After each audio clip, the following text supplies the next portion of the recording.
A Littleton mom paid a contractor $45,000 to finish a renovation her late husband had started, a contractor she knew through her church. Well, that was a year and a half ago. She reached out to Contact 7. That is Denver 7's special unit that fights to get you answers and results. Well, Teresa Marchetta uncovered that she is not the only one who feels they got taken. I have studs, some wiring that's not hooked up, some insulation, and a really pretty swimming pool outside my foundation. Deb Ellis gave Contact 7 a tour of her basement. It was supposed to be finished 16 months ago. I don't have any equipment. I don't have any doors. I don't have any flooring.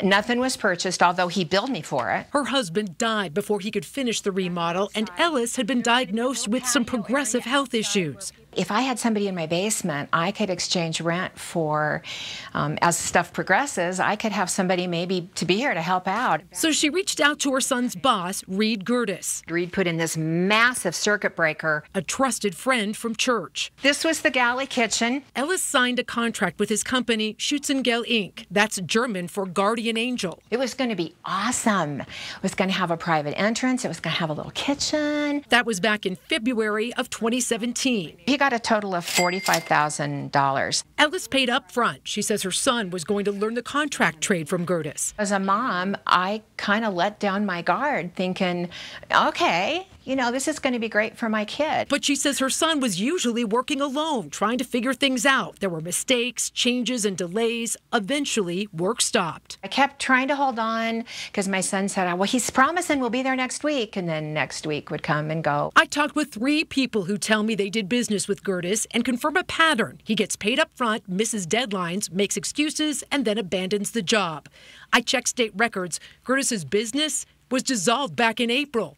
I searched city and county records, and Reed Gertis isn't a licensed contractor or electrician. I know it's a really fun story to have some old Betty who's been taken advantage of. I called Gertis to get his side of the story, but he cursed and hung up. You got to come to my house. Sure.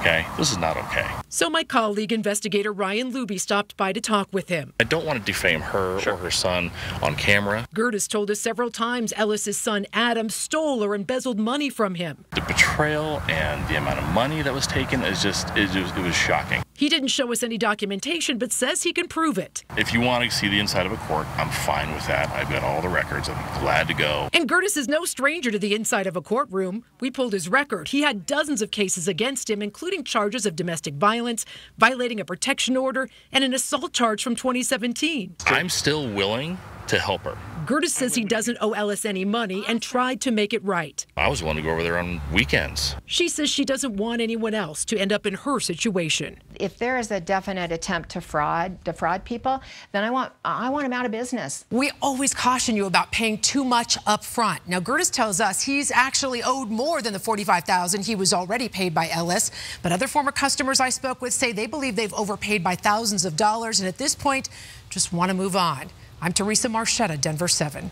Thanks, Teresa. And if you have a tip or you have a problem you think we should look into, you can contact 7 at 720-462-7777.